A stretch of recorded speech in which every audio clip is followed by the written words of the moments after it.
Hi everybody, I'm going to teach my daughter how to cook our traditional dishes. So today the dish that we have selected is saag, which is also rapini.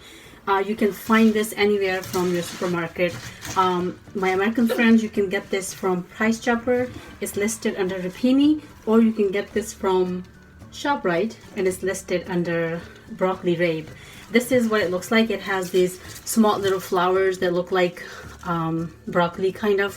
If you see flowers and any greens like this, that means most likely it is saag. So I'm going to show her how to cook from beginning to the end, and here we go. Ingredients that we need is saag, which is rapini or broccoli rabe, and then we also need spinach that goes in it. If you have 2 bunches of saag, you need to put 2 bunches of spinach in it. You could probably do 1 bunch of spinach as well, and that should be okay, but I prefer to put even amount of saag and spinach in it. So let's start. So Savera, first thing we're going to do is we're going to wash it. So you untangle it, this bunch, and then you wash it with fresh water. Okay, so it's all washed and clean now. So Savera, you're going to take a small portion of it.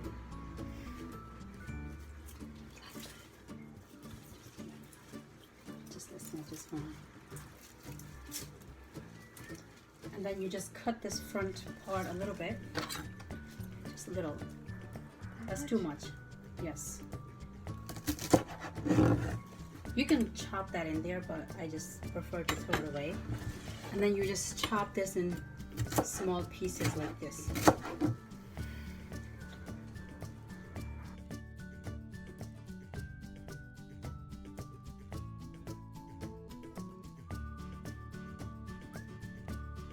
That looks nice. She's doing a very good job. She's cutting them in a very small, tiny pieces. If it's cut nicely, it's easier to cook it because it takes less time. Versus if you cut it in too big of a chunks, then it takes longer time to cook. Like you're cutting this too? Yes.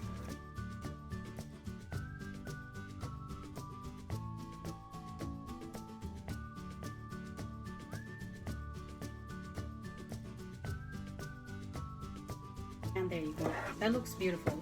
So now we're gonna take this, and I have some water here, fresh water in pressure cooker. Traditionally you cook this in a clay pot, but because we don't have clay pots here, and I'm going to cook on my electric stove, so we're gonna use a pressure cooker because it will get cooked in a couple of hours. If we cook it on a clay pot on a wood fire, it takes 4 to 5 hours usually to cook it. Yes, you can put that in here.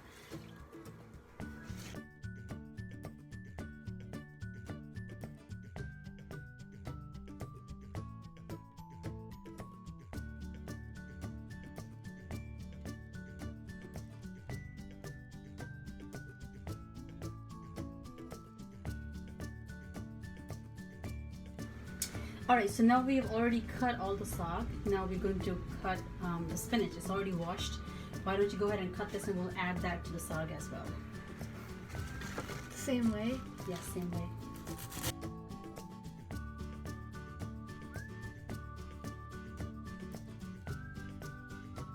Okay guys, now the saag is already cut, washed. Spinach is already cut and washed, and put it in this pressure cooker. If you notice, this is a Pakistani pressure cooker. I just love this. It's very old. I've been using this for the last 15 to 20 years, I believe. And it's in pretty bad shape, but it still works. So I like it very much. I'm not very fan of the American's pressure cooker or the new electronic one. So I'm just gonna use my traditional pressure cooker. The saag and the spinach is in it. Now we're gonna mix it. I'm just going to turn the heat on to high for now, so the water can boil. Once the water is warm, and as you can see, as the water is getting warm now, the saag is kind of shrinking down. It was to the top and now it's going down a little. We're just going to mix it well, so the spinach and the saag, or saag and palak, gets mixed properly. So now it's closed. Here's the weight that goes on it. We keep it on high heat for a while, and then we turn it down to maybe medium high, but for now I'm gonna keep it high for the next 5 to 7 minutes, and then once we hear the whistle blowing, then we can turn the heat down, and we're gonna boil this for 2 hours at least. Okay guys, while we're cooking the saag, I'm just gonna tell you a little bit about this dish. It's a very traditional dish that's used mainly in most of the cities and the countryside, or the small gaons and villages in Pakistan and some areas of India, Punjab as well. It's one of the most favorite dish and most commonly cooked dish in Pakistan, which then people eat with makai ki roti, which is corn flour bread and with some butter, and we'll also show you how to make the corn flour bread once the saag is ready. While the saag is cooking, we are going to be making some makai ki atta roti, which is corn flour bread, and this is a traditional bread eaten with the saag. So we put some makai flour. Now add just a little bit of salt in it. Just to mix it now. Now you're going to put some water in it with one hand and just mix it with the other hand. You want me to pour the water? Yeah. Okay. Just keep mixing it, because the dough has to be hard. You can't make it too soft, or it's very hard to make roti with it. So you're going to get the corn flour, which looks yellow in color, and that's how you know it's authentic corn flour.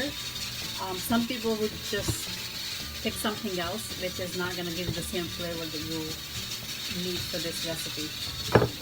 So this is the finished dough, and it might not look like your normal average pizza dough or anything, and it's like a little crumbly because it has no gluten, so it's harder to like make it into the roti, but it's really good, so it's worth the effort. Okay, so now the dough is done, so we'll let it sit. We're gonna put plastic wrap on it, and then we're gonna let it sit for like 15 to 30 minutes, and then we'll make it.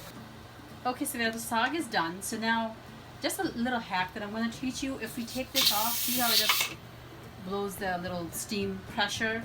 It just makes smell in the house of the food. So the hack is you just put the hot pot in the sink and just put some cold water on it. It just eliminates that pressure that's been building up in the pressure cooker. Yeah, as you can see, the steam's coming up out from the pot. And the cold water. So now we just, if you open it, see, you don't hear that steam pressure popping up from this hole. And it doesn't make the house smell like food. So, and voila, the saag looks done. Now, But the recipe's not done yet. We still have more to do. yeah, we have a lot more to do actually. So after we're done with this part, we are going to turn the stove back on. Okay, Savita? And then we're going to grind some jalapeno peppers and put some crushed peppers and salt in it. And we're going to mix it together. And here I keep the mixer. I got this from Pakistan, but your local desi store or halal supermarket should have these.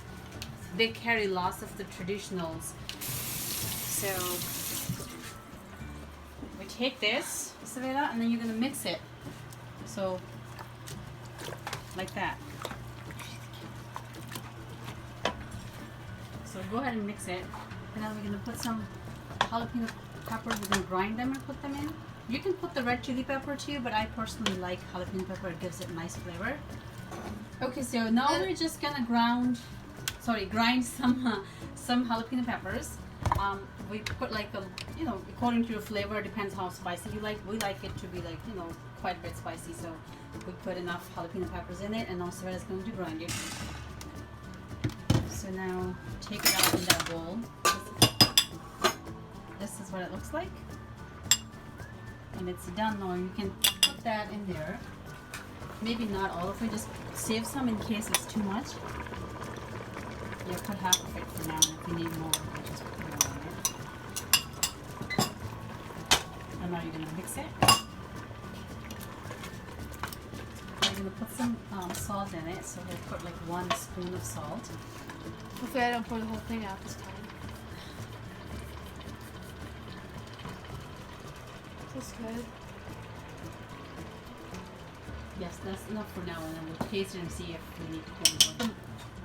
Kind of easiest recipe, but at the same time, it's the most labor-intensive recipe as well. As well as first time start cooking. Let's see how it comes out. Now, The saag is done, and now we're gonna do the tadka of the saag, and that's the last step until it's completely ready. So you're just gonna add some desi ghee first, or any oil. and where do you get the desi ghee? I don't Any know. of the local halal supermarket. Yeah. So you put the desi ghee in, and then you put some onions.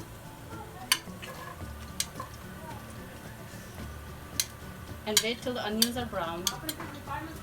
So now that the onions are brown, I added some garlic to it, and now we're gonna add some jalapenos chopped up and stir it.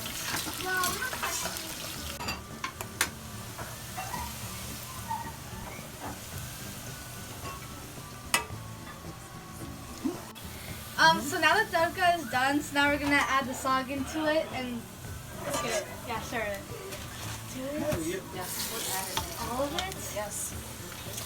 Or just, okay. Just keep adding it, and then you're gonna mix it. And now we're gonna stir it in to the onion mixture. Mix it really well. Yeah. Okay, so now we're gonna make the roti. So I'm just gonna take like this much atta or Take a little bit more. more. Okay. Because you can't make a thin roti with this, it has to be very thick, yeah. So this is what you do. You roll the dough. It's very tricky. I know it's hard. So you don't make it like your regular paratha or roti that you make. So you just basically flatten it. Done. We're just gonna put it on the tawa. So sort of like a pancake type. Yeah. I mean, if we take more atta, it's gonna make a bigger roti, but because Sweta was making it, it's her first time. Now it's your choice if you want to put the ghee on it or not. But I like it with ghee. Makes it more tasty. It makes it more delicious. Baby, looking for some food. Isn't it yummy, baby? Okay, now we're gonna flip the roti.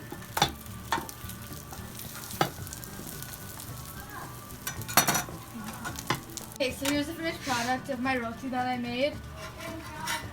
I think it looks pretty delicious. And as you can see, it's a nice golden brown, crispy. Put salad on it. And you put the saag right on top of the roti because it tastes like better with the saag on top of the roti. And there it is. This is the final dish.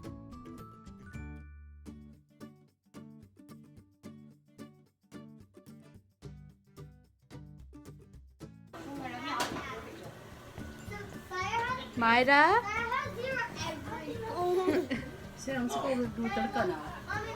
I'll make the video you talk. Okay. That's a 4-hour-long video to edit, just saying. Like, she just putting me up for torture.